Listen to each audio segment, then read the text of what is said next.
I'd love to start out by just asking you to name that seed moment when, like, this seed moment or realization when you gave birth to what is now the wheel of consent. Mhm. That's a great question. I was in a workshop with the Body Electric School called Power, Surrender, and Intimacy, which was about using BDSM processes for self-awareness. And we played a game, and that was called a 3-minute game. And the 3-minute game consists of 2 questions for 2 people. Each of you takes turns asking both questions and then doing whatever you agreed to. So one question is, "What do you want me to do to you for 3 minutes?" And the other question is, "What do you want to do to me for 3 minutes?"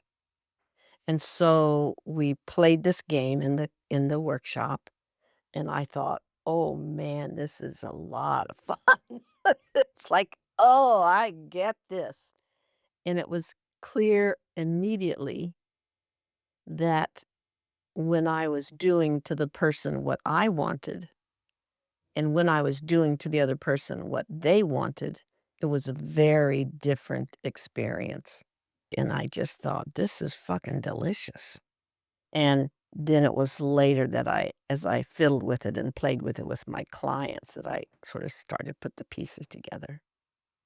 But the big aha was, "Oh, I'm doing what I want, or I'm doing what he wants, and it's very Yeah. different." Yeah. Yeah, Amazing. yeah, and a lot of Yeah. fun. It's like, "Oh, yeah, this is This is so great." cool. Permission. Yeah. Yeah, this is great. Amazing. Yeah, And yeah. for I'm guessing most of the people listening are familiar with the wheel of consent. It's become like a I don't even know what to call it. Like it's become just a household It's name in yeah, this yeah. space. But for those who don't know, can you give a brief description of the four quadrants? Sure, sure. Well, first I wanna say about the wheel of consent is that it's a practice. It doesn't replace your life, it doesn't describe every single interaction you have.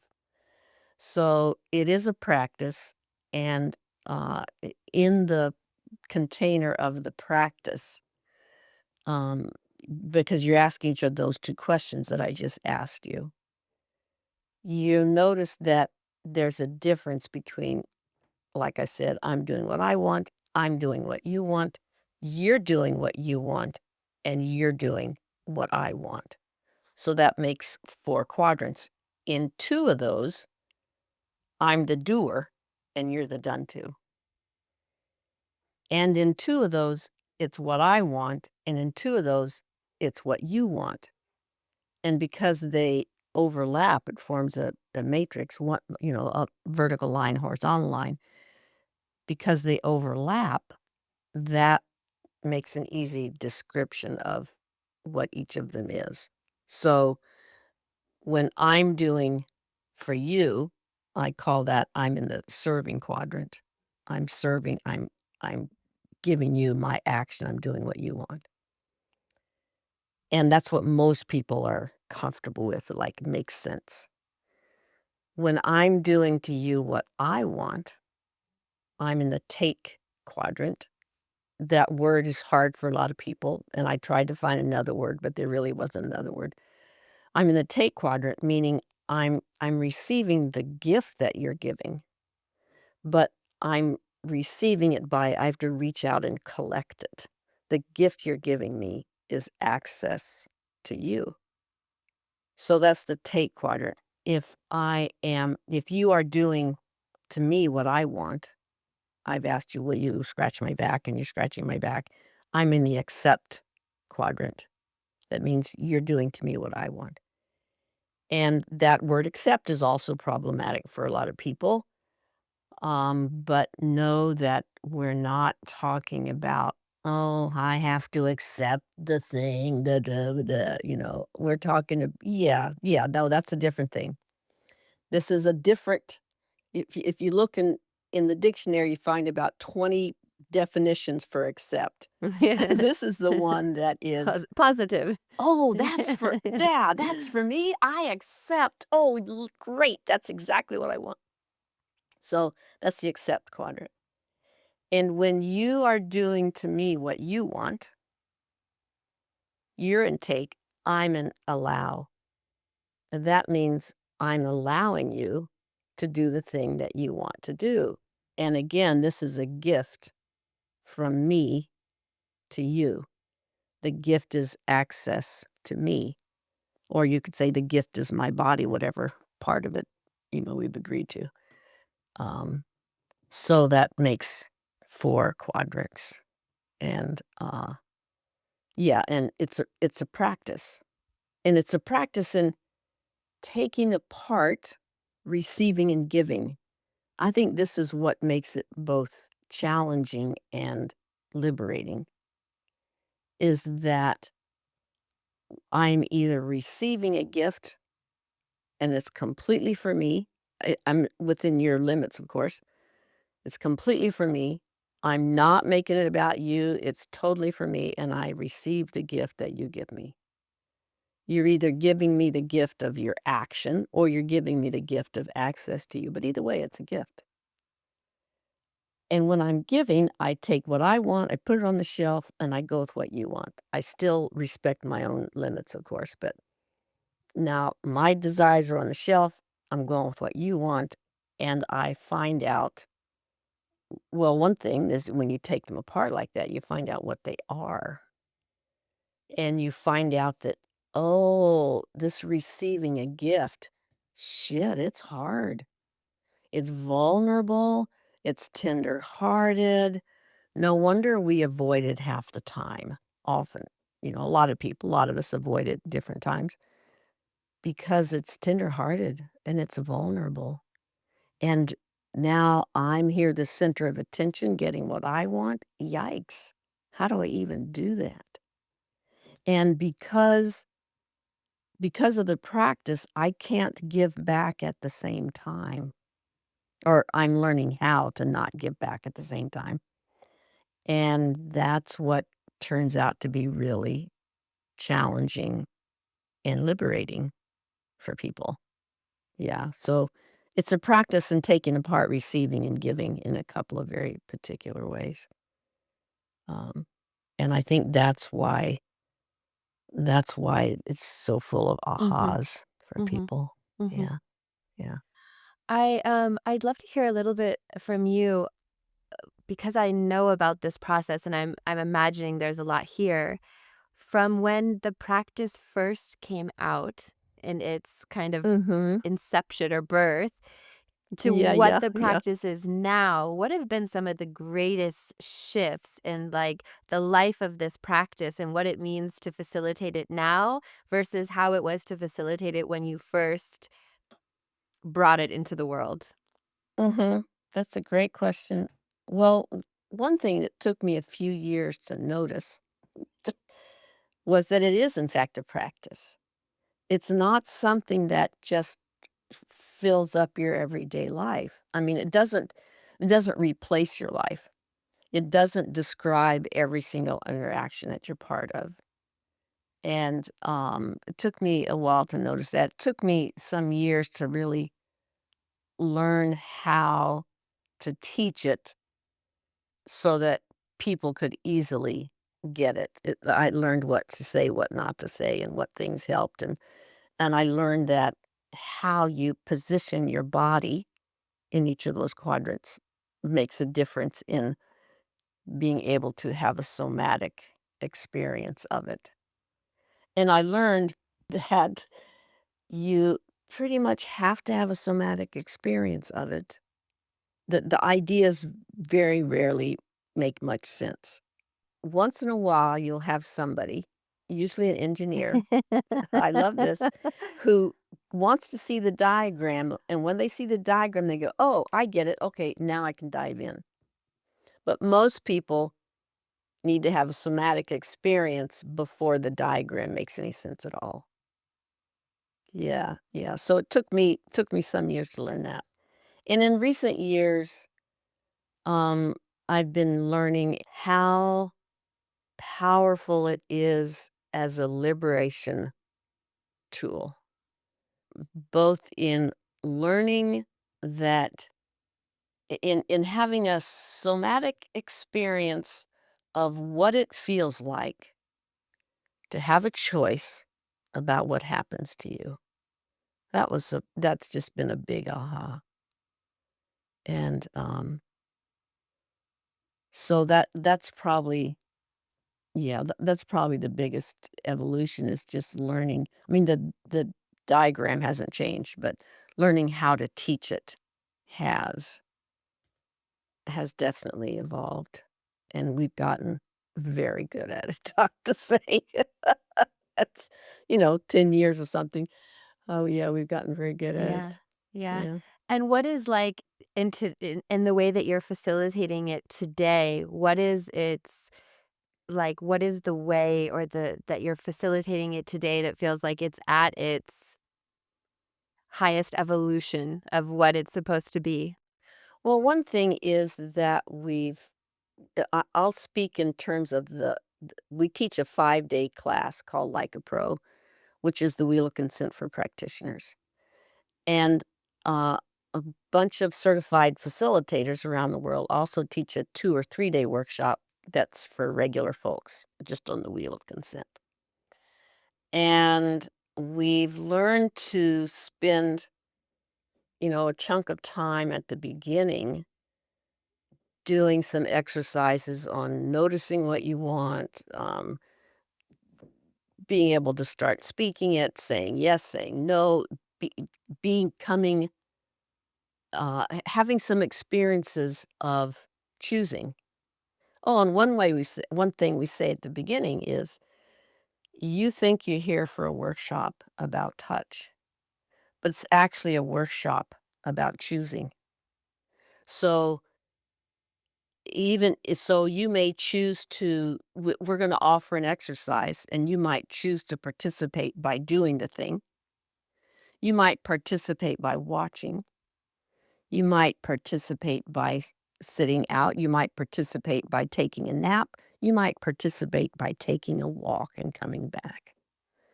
All those things count as participating because you are making a choice. You are choosing. And so, therefore, you have succeeded at the exercise because you're choosing. And so that turns out to be quite powerful for a lot of people. And people will go for a walk and come back, or they'll take a nap or take a rest, and they'll say, "Oh my gosh, I was just so amazing to listen to myself." And so that's one of the things that we've learned, and that is probably fairly unique about what we do, is that um, the workshop's actually about choosing. And there's lots of touch that happens, but it's really kind of a bonus. The workshop's about choosing. And so when I see somebody napping in the corner, I'm like, "Yes, they heard me, they got it. They're taking care of themselves." Yeah, yeah, yeah. Um, and so that's a big part, and then doing these exercises, getting people somatically more attuned to themselves and what they want, what they don't want is a big one. And then we learn to start with what we call waking up the hands, which you can see on YouTube. And it's a you just take an object in your hands and you feel it and you notice what's what. You notice the ridges, the soft spots, the sparkly spot, whatever. And it's waking up the sensory nerves in your hand so that you can feel what's in your hand and you can experience the enjoyment of it, the curiosity of it.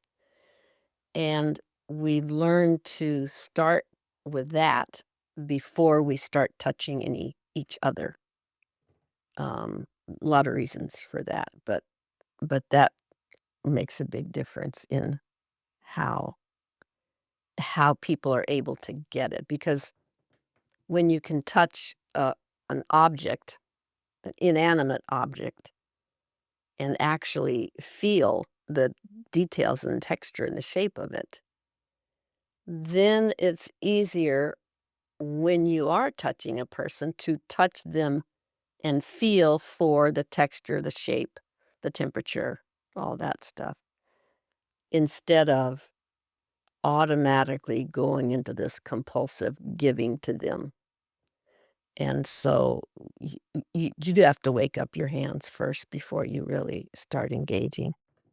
Well, one of the choice points I'm very excited to make in this conversation with you is around the application of the wheel outside of individual or partnered interactions. And I'm really curious if and how you start to apply the wheel to other forms. Let's say, like group facilitation. How are many facilitators misunderstanding consent? Oh, that's a good one. Well, consent in the dictionary, I've been teaching this for 15 years before I looked it up in the dictionary. And I thought, oh, this is what it is. And consent in the dictionary means saying yes to what someone else wants. So it means if if I want to do XYZ, I have to get your consent.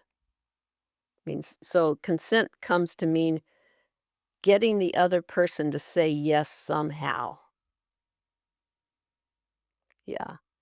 And many people equate consent with permission, but it's only one kind of consent. If I say, "May I play with your hair?" for example, I'm asking your permission, and sometimes that's appropriate. But if I say, "Will you play with my hair?" and you say yes, permission does not describe that because permission means it's what I want to do. But if something I want you to do, permission doesn't describe that. So permission is one kind of consent, but it's not, it doesn't apply all the time. So that's a common misunderstanding. And the common usage of consent in the culture is is that it's often used to mean permission, but it's also often used to mean like a gatekeeper. Somebody has the thing, somebody wants the thing, and the somebody who wants the thing has to get the person who has the thing to open the gate so they can get in. And that's called a gatekeeper model. And sometimes it's appropriate. May I have a cookie? Yes, here you go. That's a gatekeeper. But for most human interaction, and certainly interactions of affection and sexuality, you don't want the gatekeeper model. You want two people, two or more people, to be able to talk together about what sounds wonderful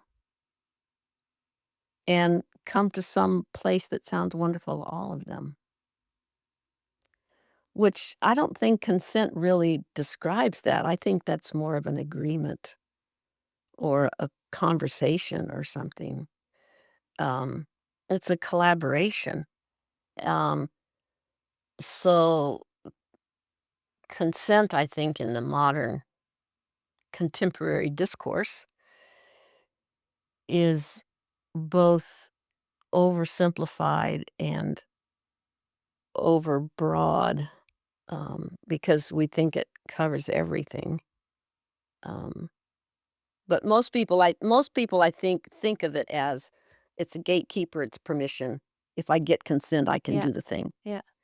So, based Yeah. off what you know now and what you're saying, would you still have named this practice the wheel of consent? No. That's kind of where I thought we were going there. Yeah, I probably wouldn't, but it's too late Yeah, now. it would be like Yeah. like something more about choice. Is that I what? think it would be lot more like the the wheel of agreement or something, I don't Okay, know. I don't know, actually. interesting. I think it would be the quadrants of agreements or so I don't know. Well, I think it's worth considering and actually renaming if you feel there's a new moment for it. Because I love this. It's I mean, I feel it's very important. This is like my this is my highlight from this conversation right now is the true mhm, meaning of mhm. consent and the way that we're using that word and what it means and what we're actually intending.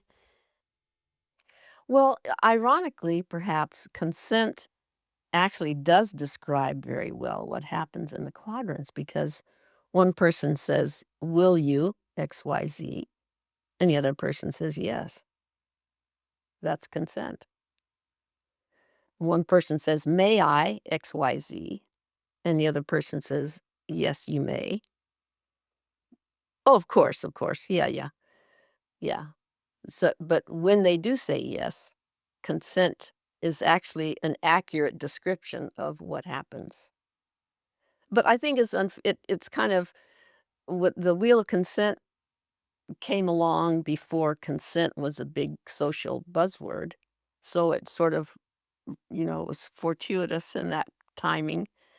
And now consent has become so misunderstood Weapon and and oversimplified. weaponized as Now that's well. Yeah. unfortunate. Yeah, Yeah. yeah. There's Now it's kind of unfortunate in its timing, but I don't know. It's too late. I'm not gonna change it now. Yeah. Yeah, I don't think it's too late, Yeah. but I also understand, when something is something, you just it's just what it is, Yeah. and then there'll Yeah, be a new yeah, yeah. moment. And then there'll be a new moment of the the zeitgeist around the word consent will change yet again, and so, I mean, I that's one thing I've learned in my being around so long is that the meanings of words, the uses of words change, and they take on a certain sort of charge for a lot of people, and then that changes, and then some other words has become charged, and they come and go. Yeah. Yeah, the only constant is change, right? It's It'll just change, keep yeah, changing. yeah.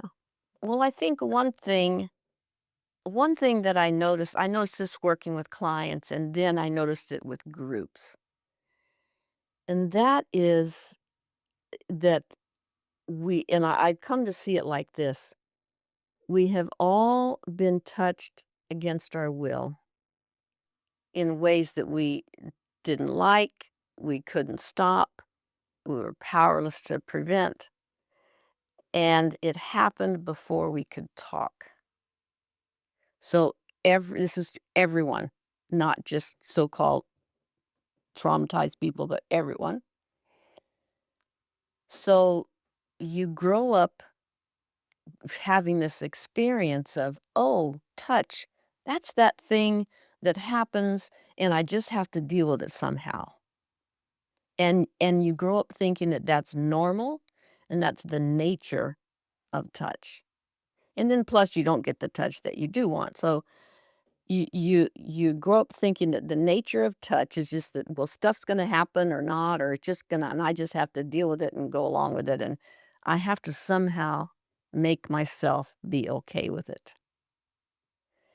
And if you're lucky, you have some experiences that teach you that you do have a choice, but many people grow up and never really get it in their body that, wait a minute, I have a choice about this. And so I would ask people, how do you want me to touch you? And they would answer with what they didn't mind terribly Yeah. much. That's a very different question. Very different question, but they didn't hear it, which told me that, wow, this stuff goes deep. Like, I would say, "How do you want me to touch you?" And they'd say, "Well, you could rub my back, I guess." I said, I didn't ask what was okay. What do you actually want? What sounds wonderful?" And then they go, "Oh, oh, now I get it." It's like they didn't hear the option. And then a lot of times, and of course, I've been here myself many times, will be, you know, doing a shoulder rub or something, and they'll, oh, this happened one time in a little, evening workshop thing. This gal was she was, touching the other person. It was very comfortable. It was her turn to be touched, and she said, "Will you rub my shoulders?" And the person rubbed her shoulders, and they were both very happy. And then we were talking about what their experience was, and she said, "Well, the first minute was really great, and then I spent the last 2 minutes wondering if it was okay to tell him to go lighter." And I just thought, "Oh my fucking god. It's your turn. Of course it's okay." I mean, I didn't say that, of course, but I thought, "How did we get the idea that I'm just supposed to go along with this thing that's happening?" And this happens so many times in so many different ways. I started thinking, "Why do we do that?" And then I realized, "Oh, this is what we learned as infants. Like, touch, a thing that happens to me, and I just have to deal with it." And it turned out that getting people out of that habit and into the realization that, wait a minute, I have a choice about whether you touch me, for one thing, and how you touch me, and exactly, I want it this way or I want it this way. That was a huge revelation for people. So that's what this is a kind of a long story, but that's what I noticed working individually. And then in groups, it's compounded because you see everybody else around you is doing some groovy thing with their hands. And so, what's wrong with me that I don't want that? And so then you start blaming yourself. Oh, I'm supposed to like this thing that we're supposed to be doing, but I don't really like it. But I don't even hardly notice that I don't like it because I'm just, well, it's okay with me, I guess. So in group facilitation, what I learned was to assume that everybody who walks in the room is gonna go along with shit that they don't like. Just assume it's true. And so then my job as a facilitator is to make sure that that doesn't happen or do my best to minimize the possibility that that will happen. And so that's why all the exercises and the yes and no's, and particularly the no's, and we do lots of very careful demos before we invite people to touch each other, and demoing the nose and demoing the setting the limits and making sure that people can do that, and because that everybody walks in the room with that tendency, and in a group it's amplified because everybody else is doing it. Why aren't I doing it?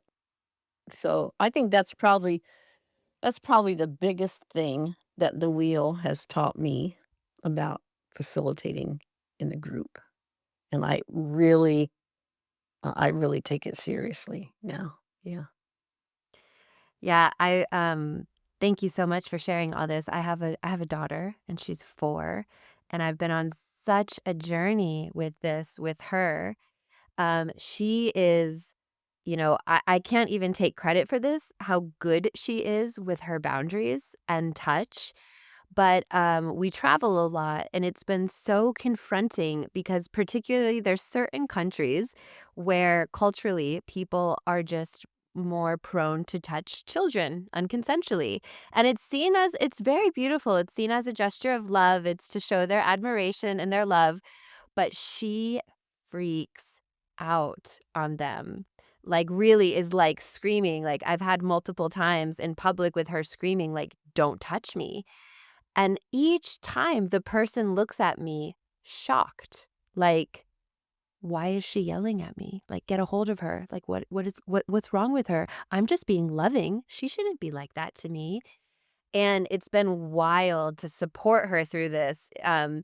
She has also when you go through the security gate at the airports, they don't put kids in the scanner. So whenever we go through the scanner, when I go through as an adult, she has a full pat down. And she would lose it every single time, and the security guards would start fighting with her and with me and just forcing me to basically hold her down and let them touch her, and she would just be yeah. So it's been such a wild ride for me to watch how children are treated and how they're kind of forced into this submission of just you're supposed to be touched by adults and you have to like it, and that's the way that it is. Um, luckily, she's now at an age the last trip we just took 2 weeks ago at the airport, she goes, "Mommy, I'm feeling really grown up today, and I'm gonna let them touch me." And she went through the security gate, and then she put her hands out, and she looked at me, and she was smiling. She's like, "See, I can do it now." So, but it was just that choice, that choice that she needed to be able to from her own sovereignty say yes to that, and she couldn't before. And gosh, I had a lot of fear on how much worse it was gonna continue to get, but luckily I think we've found our way now, and we'll see where we get, but she's not yet luckily encultured out of that, and she's very clear and very specific, about how she wants to be touched and when and by how and by who, um, and it's amazing. Lucky kid, but I can really see why you would just submit and not have a choice. And I really love this, and I really love this reframe of, it's not just the wheel of consent workshops that are about choice. You could really say it's all workshops are about choice. Like I'm Mhm. starting to Well, some of and them are and and some some of are them yeah, aren't. it's like they're either about choice or they're about not having choice. And I'm curious if you find through the practices that there is something that's happening that's leading people to shift that. In that moment when they go back home and they're in that intimate interaction with their lover or their beloved, and that thing happens again, what happens in that moment for them? And is it starting to shift into a greater sense of empowerment that they can speak up? Yeah. Well, that's a great question. I think the thing that happens is that they now, after the workshop, they now have a somatic experience of what it feels like to say no, what it feels like to be touched exactly the way they want. And that is fucking life changing to be touched exactly the way you want. And many people have never experienced that. It's amazing to me. Um, so yeah, I think it's like, oh, this is what this feels like. Hell, I'm not going back to that other thing, you know. And then when they're in the other things, like, oh, wait a minute, this doesn't feel like the way I want. Now that I know that what I want actually feels like, I know that this doesn't feel like it. And plus they have had the actual practice and gained the skill of speaking up.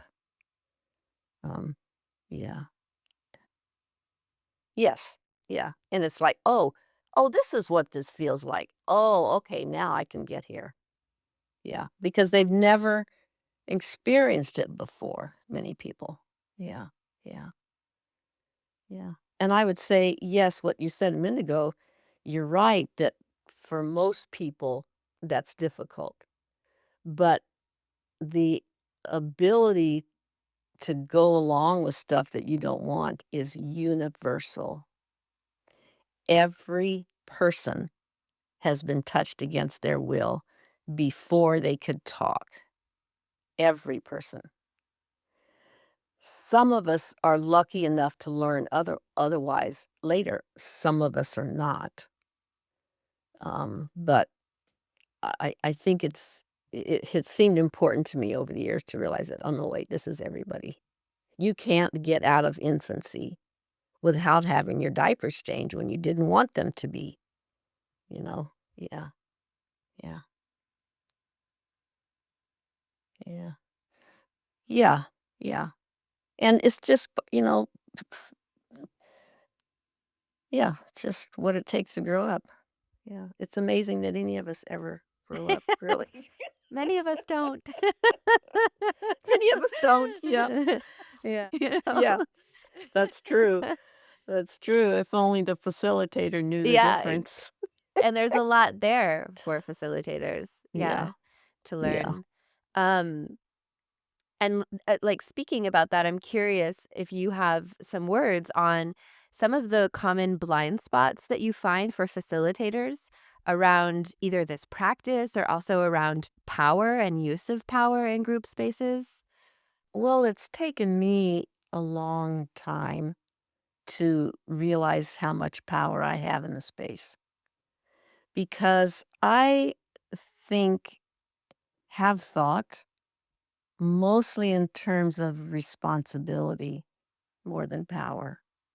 I'm very aware of, I have always been very aware of how much responsibility I have in the space.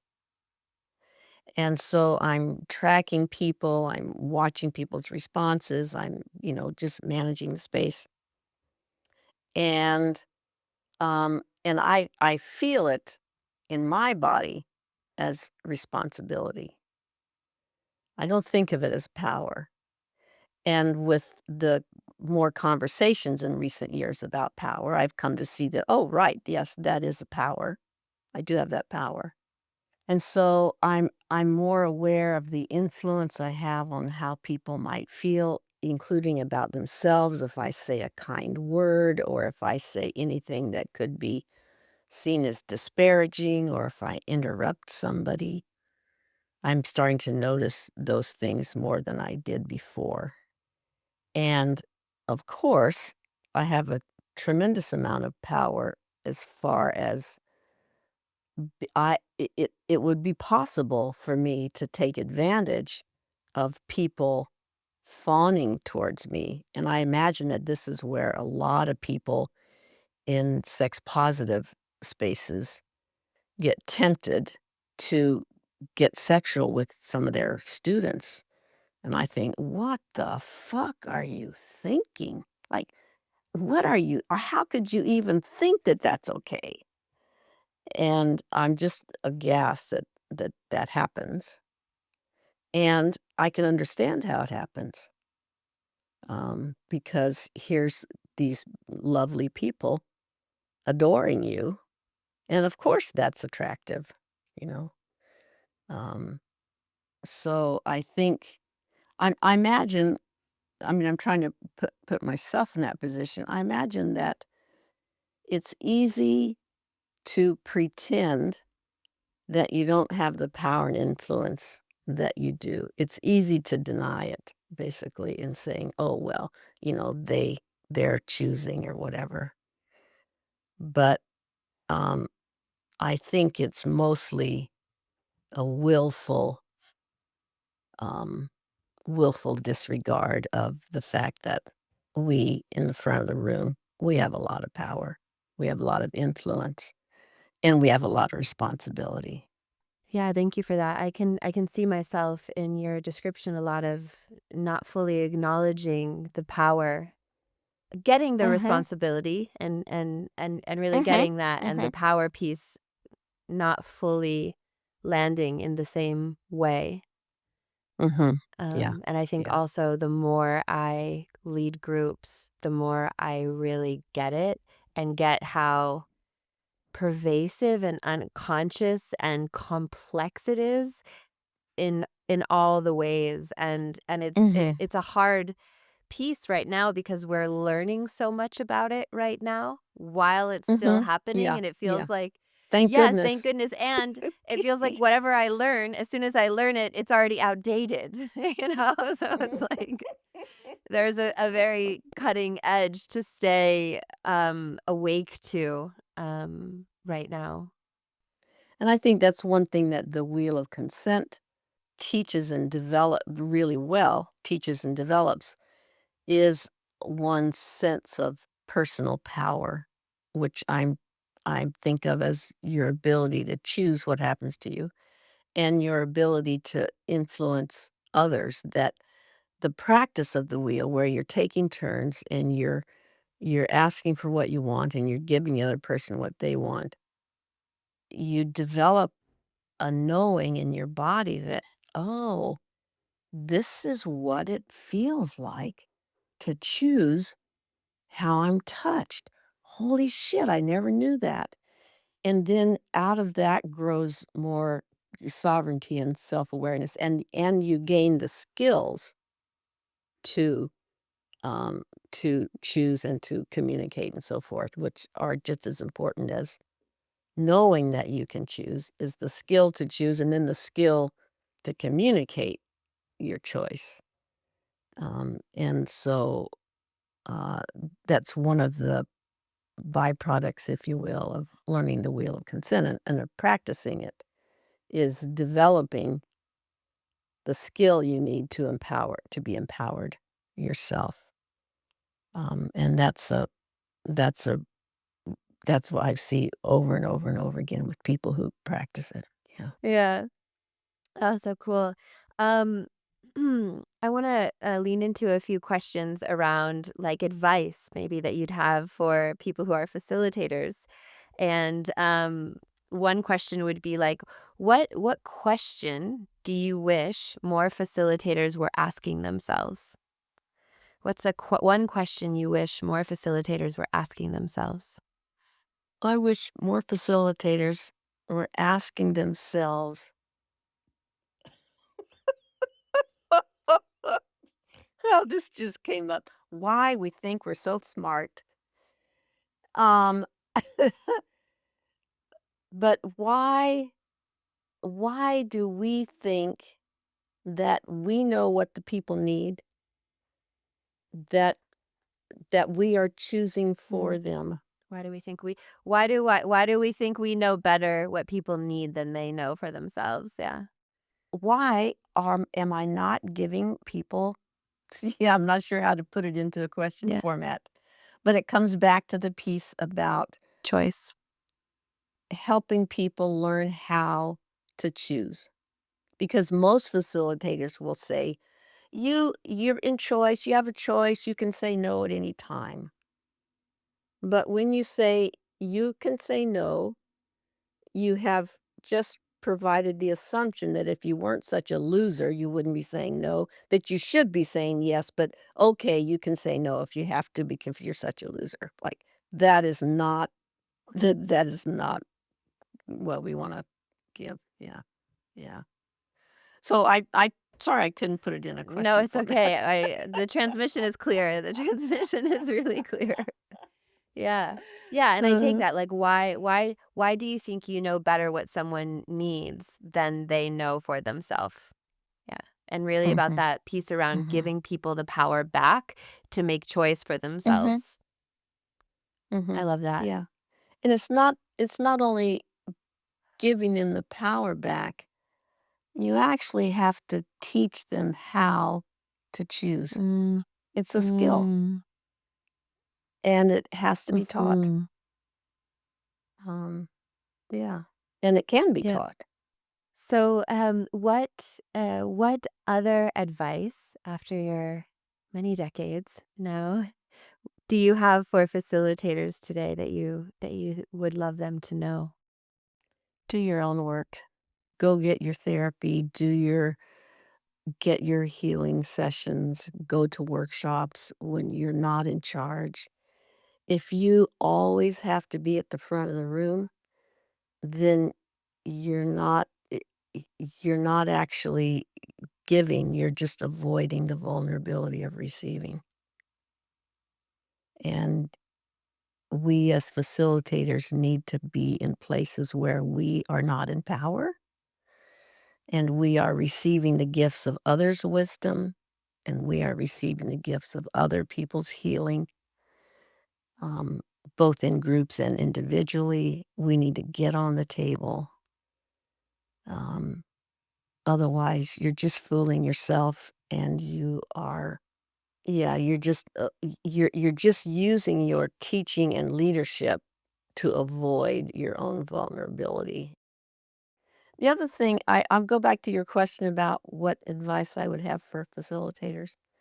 The other thing that I would say is come take our class like a pro, the Wheel of Consent for Practitioners, because I have known of a lot of people who thought that they were teaching the Wheel of Consent and were not getting it accurately. And, um, and there's nothing like having a somatic experience of it. And you go, oh my God, this is what they're talking about. And then it just makes all the difference. So I would encourage individual practitioners and facilitators to come take the Yeah, class. yeah, that's a great Yeah, encouragement. yeah. It's a really Yeah, good class. yeah. I mean, it's been perfected for Yeah. a long time. There's Yes, yeah, a lot of work it's been developed and fine. has gone into Yes, it. yeah, As yeah. we're closing now, Betty, I'd love to just hear what are you the most turned on by or lit up by around group facilitation right now in your world and in your work? What is catching your Mm. eye and where do you have the most energy right now? Helping people learn how to play, finding the playfulness and the individual freedom that is required to be able to play, and that play also creates and develops this kind of individual freedom. And if you can it can be found, those little things and games and activities that will spark a sense of play in people, and I just love Mm, that. There's just nothing like play, mm, nothing mm. like it. That's Yeah, amazing. yeah, Yeah. Some yeah. more play. To more play.